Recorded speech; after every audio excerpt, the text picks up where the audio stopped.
Hey, and welcome back to the Fully Booked Photographer on New Year's Day 2024. So I'm able to clear a room by singing, so I thought I would start with a New Year's Day song. Are you ready? No. All is quiet on New Year's Day. A world in white gets underway. So, can anyone say who that song was by? Me. Janine! That would be my favorite band, U2. U2? Bono's much better than me. We do share the same country, for those who don't know.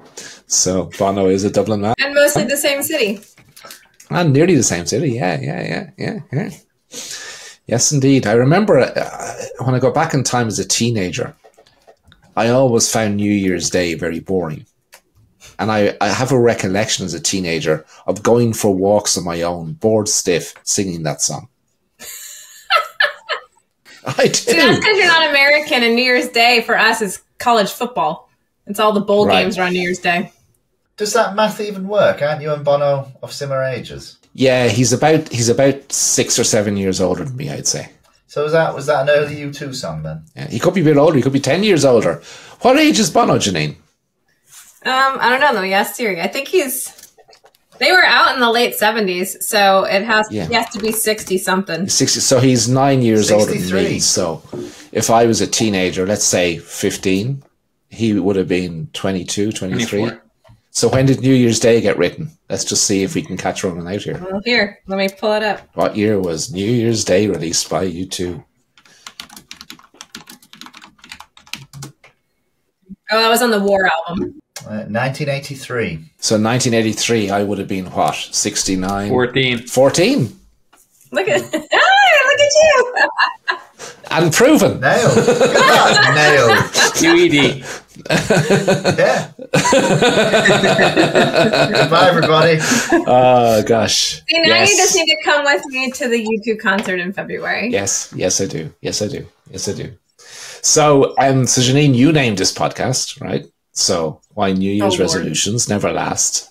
So, where did that come from, Janine? Where did that idea for this podcast on New Year's Day? Like, we all made our resolutions last night, like probably less than, depending when you're listening to this, 10, 11, 12 hours ago.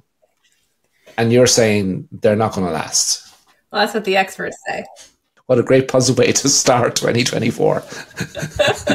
Everything you said last night, it doesn't matter because it's not going to last. So we can feel good going to bed on New Year's Eve, knowing that the next day it's all gone anyway. Oh my goodness. No, you are right though. I think, and I don't know how they do this research. Brad probably knows because he knows all of this stuff. But I remember reading a report a couple of years ago, and they found out that some crazy percentage, something like 90% of New Year's resolutions are gone in the bin by the 18th of January. So I don't know how they do that sort of research, or whether someone makes it up, But 18th of January. So 90% are gone. Only 10% survive beyond the 18th of January. So was that your reason, Janine, for coming up with this title? On this really positive title on this amazing first day of 2024? Well, I know how much Jonathan loves talking about mindset. And I know how much Brad loves talking about goal setting, as we all do. And so I thought it would be a fun topic to discuss and chat about on why a New Year's resolution might fail, but how you can set goals that might actually stick. Okay, well, why don't we start this way? Because it's a fun day, right? It is a fun day today. So, Jonathan, what New Year's resolution did you make on the 31st of December, 2022? That you can either choose one that lasted the whole year of 2023, or you can pick one that didn't get beyond the 18th of January. To not record a podcast on New Year's Day. Oops. Obviously, this is pre-recorded, but... You're not supposed to give away the secrets, Jonathan. All right, I don't make. Sorry, don't ruin I don't it. make New Year's resolutions. You don't. I genuinely don't. So I can't tell you if I'd be lying if I told you that I had made one and I know what it is, because I don't. So Janine, tell us about your New Year's resolution that you made the 31st of December 2022 that was either gone by the 18th of January or you managed to stick with the whole way through? Yeah, so I'm one of those people that falls into the category of, I don't know why I ridiculously set these things that I'm never going to go through. I'm really good at following through on business goals and I suck at personal things. So I had this thing that I was going to drink 8 glasses of water or like this giant thing. And I even got myself like a series of fun containers to drink out of because I was like, ooh, if I have something fun and unique to drink out of, it'll make me fill my water, do a lemon every day, and I'll drink my water and I'll be hydrated. Now, I made it past January 18th. I made it into like February, but then it was like the first, I don't know. I can't remember when it went away, but it just went away. And I've sporadically bring it back and forth. Like I'll go in spurts throughout the year where I'll get all gung-ho about making my water every morning and I'll do it for like a week and then I stop. And then I'll get all gung-ho about it and do it for like a week and stop. So I'm bad. I'm terrible with my health like that way. I can sort of understand that because I'm the same when it comes to stuff like that. I make all these health promises for New Year's leave and they're gone. And there's no excuse, right? Because Brad will tell you that there's no excuse, Ron, and you've just got to dedicate yourself to it and do it. But I find that when I'm traveling, I find it really difficult. And I find that I tell myself this story in my head that, you poor thing, all this traveling you're doing, just eat more cake and drink more wine and, because you poor thing having to travel and be away from home so much. And I tell myself that story all the time. I know I do. It's the monkey brain, the monkey brain we talk about, saying, go on, just have another glass of wine. Go on, just have a piece of cake. It's okay to eat French fries when you're away. It's okay to go eat fried chicken when you're away, and then you just get out of it's once you stop, it seems it's so hard for me anyway to get going again. Right. Do you find the same? I do find the same. And I think that might, it's interesting because for us running in the photography industry, January, February is a lot of travel. It's when a lot of our conferences are. And so you get into a routine and then you leave for imaging and then you get into a routine and then you leave for sync and then you get into and there's like lots of different reasons to go out of town as we do all of our conferences the first quarter of the year. And so it does. Yeah, you get going. And then traveling does, unless you come up with a good travel plan, and I've tried to read those too. I've read the experts on how to hydrate when you travel and how to eat healthy when you travel. And it all goes out the window because you are very much like me. We're very social eaters and drinkers. And so I don't drink when I'm alone. I don't eat bad when I'm alone. But when I am with people I like to socialize with, it all goes out. Like I'm a social eater drinker. And so, I could I'm not going to do this, but then someone offers me a piece of cake. I'm not going to say no. Because for me, it's rude, that's how I justify it. It'd be rude to tell Ronan I won't share a glass of wine with him, and so that social people-pleasing aspect comes to play. And then once you break it, once you're traveling, once you get back home, you start it up again, but then it breaks again when you leave, and then you go in and out of habit, and it's really hard. So are you telling us that none of us are allowed any wine or alcohol or desserts at imaging? Maybe so. Maybe that would be a good thing to do. But maybe we should make a New Year's resolution that we're going to drink more and eat more crap at imaging than we ever do. There you go. And therefore, if we break it, we might do the opposite. So, Jonathan, I am curious about this a little bit, though. So, do you think, Jonathan, that because we've sort of conditioned ourselves that New Year's resolutions never last, that we make them known we're going to break them anyway? Oh, God, I thought you said this was a lighthearted podcast, not a deep psychological exploration of how our human psyche works. You love that stuff, Jono. That's your jam. Yeah, but it's New Year's Day. I don't think he's going to give us an answer, Janine. I don't think so, Ronan. I'll answer for Jonathan since he's skipping over the answer. I think we do it because we do have the best of intentions. I think every year I think most of us want to be better and we want to improve our life and we want to improve our health and we want to improve our existence on this planet. And so I do think we start with the best of intentions. I don't think we start them off thinking we're going to screw it up again this year. I think I would like to think anyways that we make them thinking this year I'm going to drink more water, or this year I'm going to eat better, or this year I'm going to exercise, or this, and we, with the intentions that we're going to stick to it. I'm I'm going to take the positive side of it. I'm going to share something. So is it negative? This is purely based on my own opinion, my own experience. It is an opinion, not a fact. There's no scientific research into. Well, remember, you're not allowed to have your own opinions. You're only allowed to have your own facts.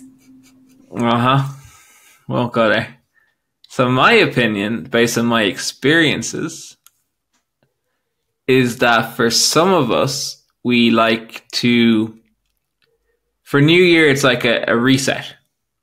So it's like a mental reset. So we start off with the best intentions, and we want to do things and execute things perfectly.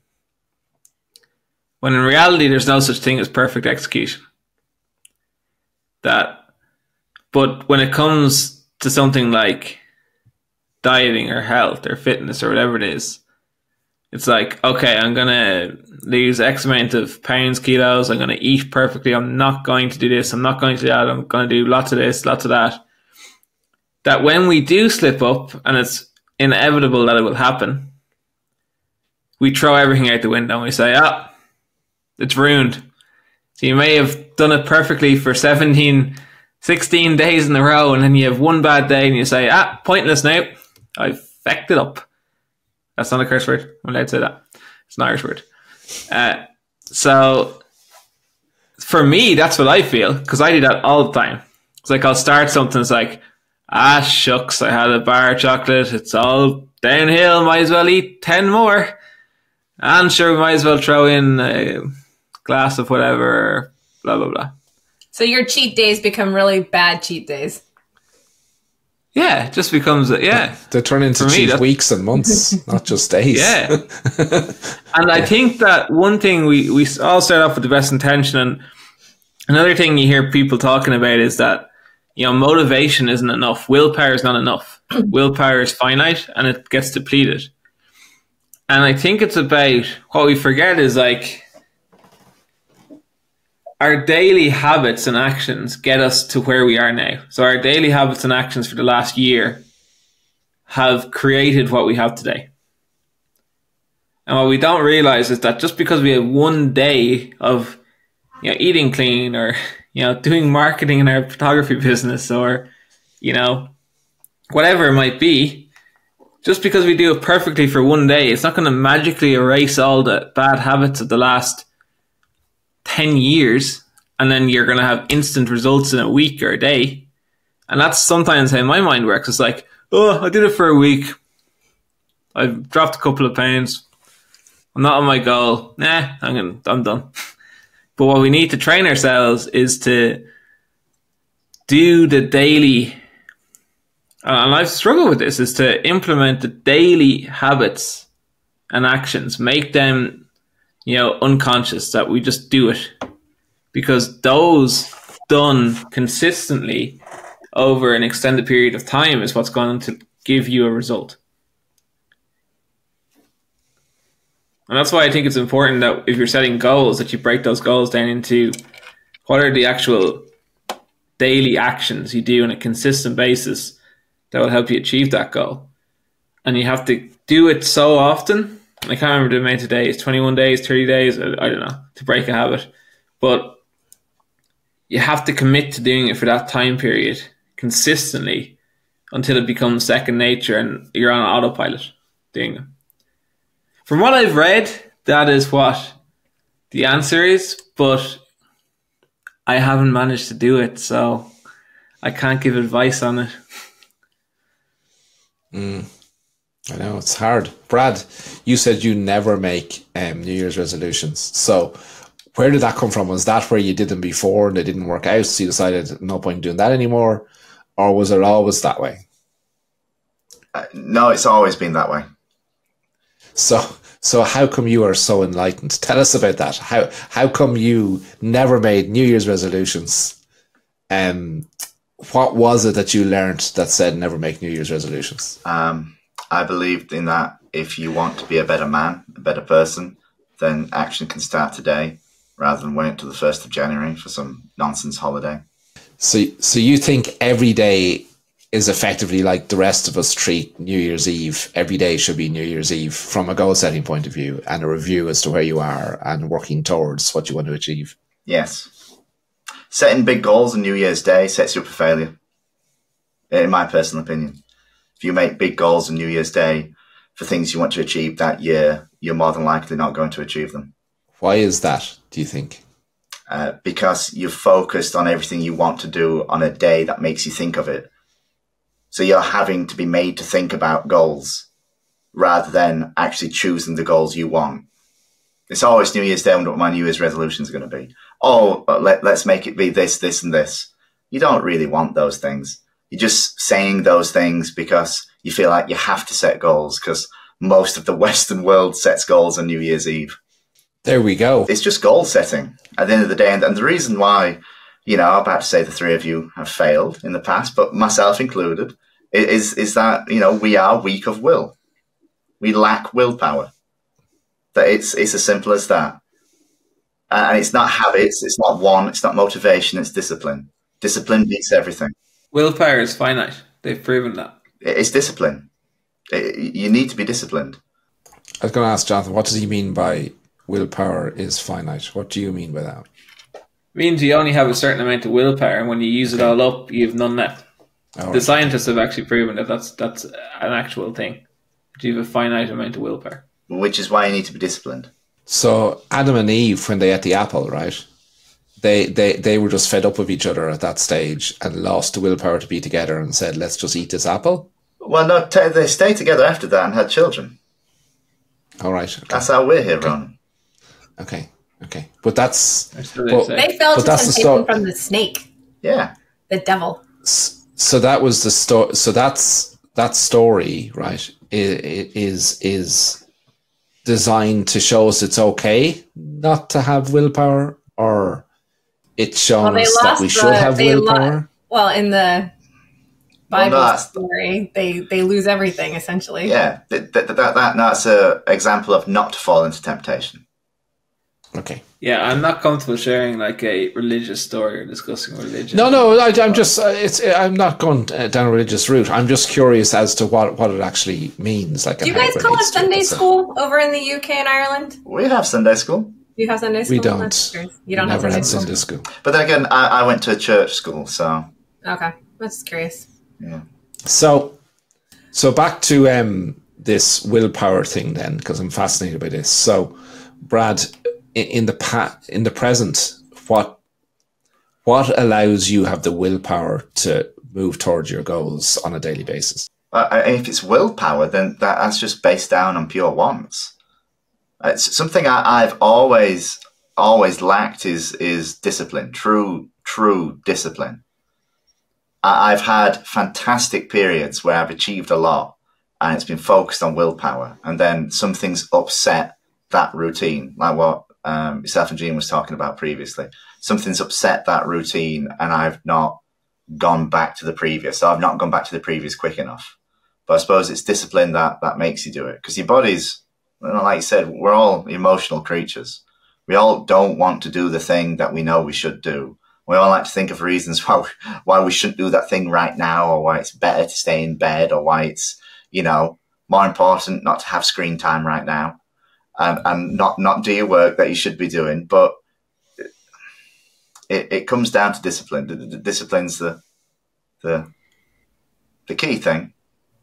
Well, it's interesting to me, like when you look at people who break addictions, and I think some of it for us, it's a mild form of addiction, whatever it is that we have a hard time getting away from, whether it be your addiction to chocolate, sweets, carbs, lack of drinking water. I don't know.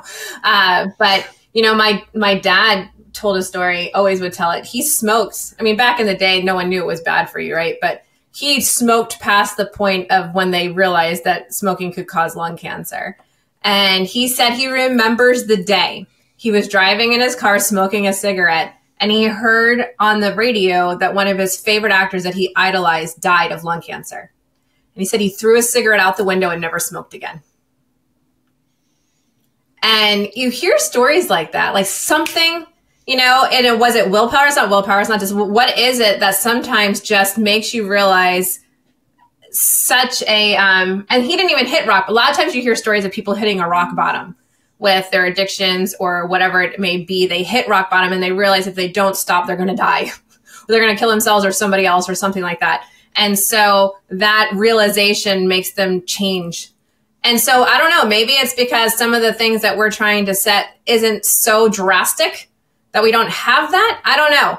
Clearly, if I don't drink enough water, it does create health problems, but maybe my health problems haven't been so bad that it's not that, oh my God, I'm just going to toss that cigarette out the window and never smoke a cigarette again. Realization that if I don't do it, I'm going to die of lung cancer someday. I don't know. It's very interesting to me because you hear stories about people who break addictions. And ours aren't even that hard, the goals that we're trying to set. How hard is it to drink 8 glasses of water a day? How hard is it not to eat sugar? How hard is it not to eat carbs? These things are not hard. It's not like trying to break an alcohol addiction or a drug addiction or some kind of substance addiction. But it is, I guess, in a sense, food can be an addiction too. I don't know. It's just interesting to me that some people find that true motivation that changes their life, that puts them on the path of into the direction of where they need to go. I don't know. It's very interesting to me. So if New Year's Eve is the wrong time to set these things, they're never going to happen, right? When is a good time?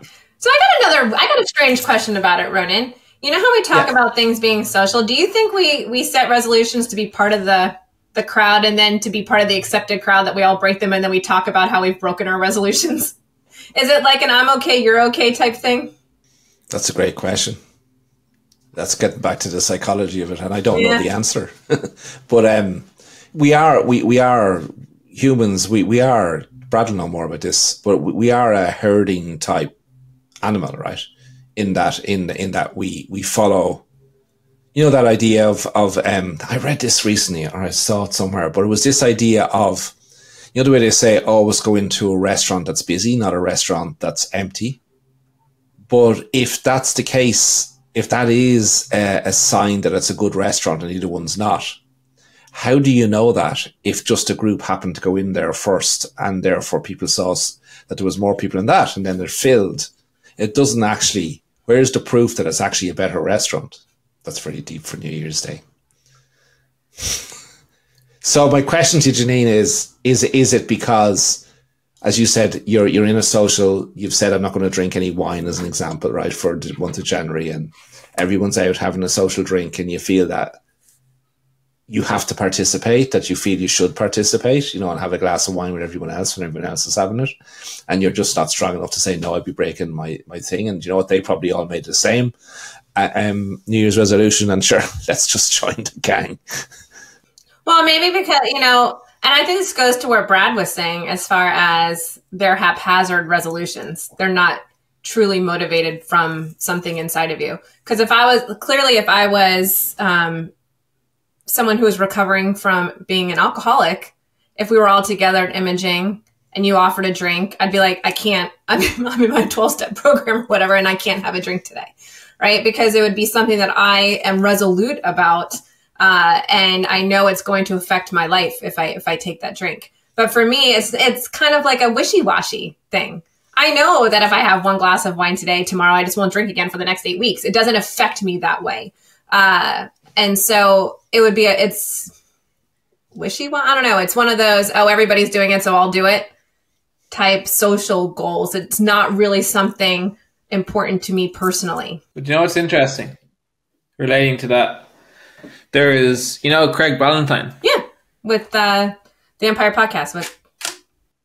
Yeah, he had an interesting training on discipline and goal setting.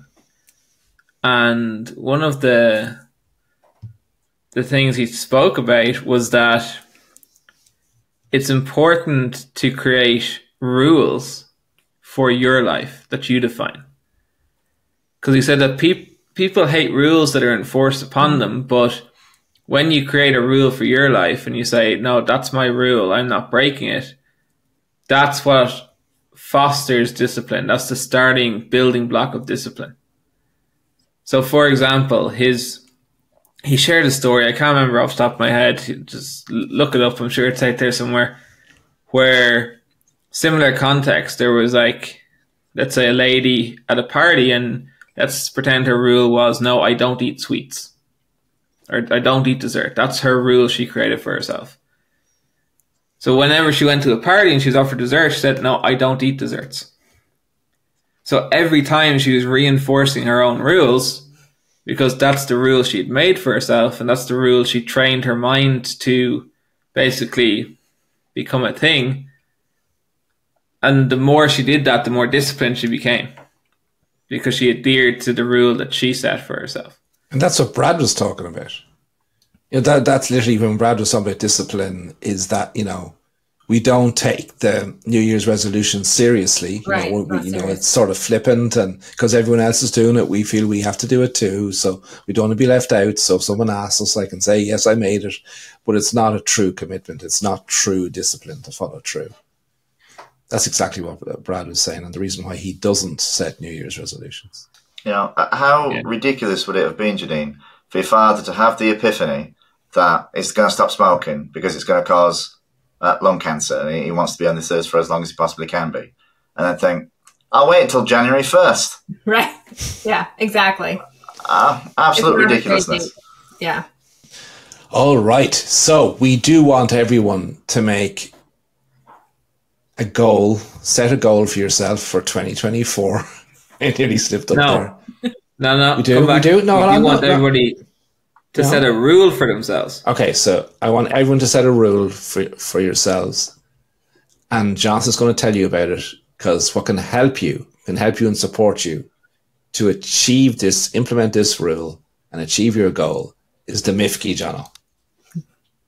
Yeah, so here's the rule that we want you to stick to. Or that we're not enforcing this rule on you. You are going to think about this rule. You are going to adopt this rule, and you're going to make this rule your own. And here's the rule